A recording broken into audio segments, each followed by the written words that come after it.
Baik, assalamualaikum warahmatullahi wabarakatuh. Kembali lagi ke Sarjana Kimia. Nah, sekarang kita akan mempelajari mengenai pH atau derajat keasaman. Nah, sebagai parameter nanti kita akan pH ini sebagai kualitas air gitu. Nanti di air kan pasti di air itu banyak mengandung mineral-mineral atau unsur-unsur lain kan yang penyusun air selain H2O gitu. Nah, mungkin unsur-unsur tersebut yang akan membantu memberikan energi atau manfaat atau kegunaan juga di dalam tubuh manusia. Contohnya mungkin di dalam air itu ada nitrit, ada suhu, ada nitrat, ada amonia, CO2 dan sebagainya. Sekarang kita akan mempelajari tentang definisi pH atau pH gitu kan. pH adalah tingkatan yang menunjukkan asam atau basanya suatu larutan yang diukur pada skala 0 sampai 14 gitu.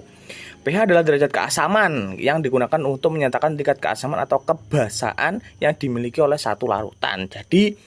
Jadi akan mengukur tingkat keasaman atau kebasaan berdasarkan skalanya. Kalau misalkan 7 itu netral gitu kan. 1 sampai kurang dari 7 itu asam, lebih dari 7 itu basa gitu. pH didefinisikan sebagai alkologaritma aktivitas ion hidrogen H+ yang terlarut. Jadi pakai logaritma. Misalkan kan untuk setelah kita mendapatkan H positif itu di log dulu kan. Min log berapa gitu untuk menentukan pH-nya berapa gitu. Koefisien aktivitas ion hidrogen tidak dapat diukur secara eksperimental sehingga nilainya didasarkan pada perhitungan teoritis. Jadi dihitung gitu kan. Skala pH bukanlah skala absolut. Jadi dia bukan absolut gitu karena berdasarkan hasil hitungan. pH bersifat relatif terhadap sekumpulan larutan standar yang pH-nya ditentukan berdasarkan persetujuan internasional. Jadi pH itu udah disetujui oleh internasional gitu kan. Jadi ya ada patokannya gitu. pH air murni bersifat netral dengan pH-nya pada suhu 25 derajat Celcius atau normal ditetapkan sebagai 7,0. Larutan dengan pH kurang dari 7 asam, lebih dari 7 dikatakan basa gitu kan. Cara pengukuran pH umumnya indikator asam basa sederhana yang digunakan adalah kertas lakmus gitu kan, yang berubah menjadi merah jika suasana asam, biru bila suasana basah, begitu juga sebaliknya gitu kan. Untuk kertas lakmus merah maupun birunya nanti akan, kalau biru pada basah ya nggak berubah, tapi pada asam akan berubah merah. Kalau kertas lakmus merah pada asam nggak berubah, tapi kalau dalam basah akan berubah biru gitu. Saya menggunakan kertas lakmus indikator asam basah dapat diukur dengan pH meter yang berdasarkan prinsip elektrolit atau konduktivitas. Ada juga ya beberapa indikator alami seperti bunga kertas, terus kunyit dan sebagainya. Warna indikator dalam kertas lakmus. Untuk air murni pada tekanan 12 derajat Celcius, H positif sama dengan OH- sama dengan 10 sampai 7 mol per liter gitu kan. 10 pangkat min 7 mol per liter maksudnya. Sehingga pH air murni min log 10 pangkat min 7 sama dengan 7. Jika pH sama dengan 7 netral, pH kurang dari 7 asam, lebih dari 7 maka basa. Kita udah tahu kan ya. Pada temperatur kamar, pKw sama dengan pH plus pOH. Ini adalah contoh indikator gitu kan dari pH 1 sampai 14 gitu.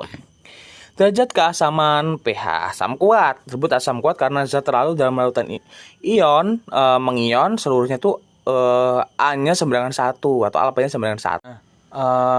Alfanya derajat keasamannya itu sama dengan 1. Kalau asam lemah tuh di antara lebih dari 0 atau alfanya kurang dari 1 dengan konsentrasi H positifnya adalah H positif akar Ca kali Ka.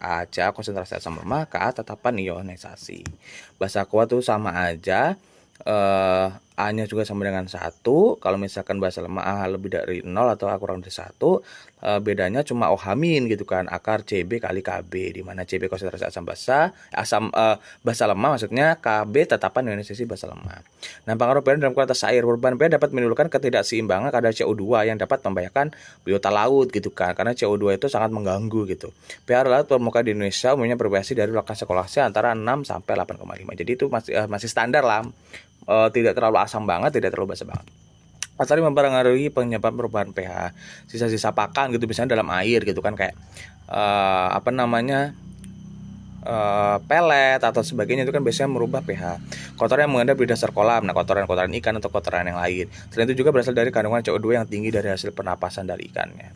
Perubahan rasa asam dan basa. Asam punya rasa asam. Beberapa makanan contohnya jus lemon, jeruk, soft drink dan sebagainya. Sedangkan kalau basa itu pahit gitu kan. Dan bisa menyebabkan luka bakar atau kaustik. Biasanya asam dan basa, contohnya asam asetat, asam korbat, asam sitrat. Nah, ini udah kita pelajari kan ya di alken-alkena dan alkuna asam-asam ini. Di asam karboksilat juga ada tuh asam benzoat. Nah, kemudian asam dan basa dalam kehidupan sehari-hari, asam sulfat kata menyerupai oli biasanya untuk pembuatan pupuk, terus apa sih namanya air aki gitu kan. Asam fosfat biasanya untuk pupuk dan deterjen, asam nitrat untuk pembuatan bahan peledak dan pupuk, asam HCl biasanya untuk ya percobaan di bahan kimia karena HCl itu sangat berbahaya gitu kan ya. Basa biasanya untuk sabun, deodoran, deterjen dan sebagainya.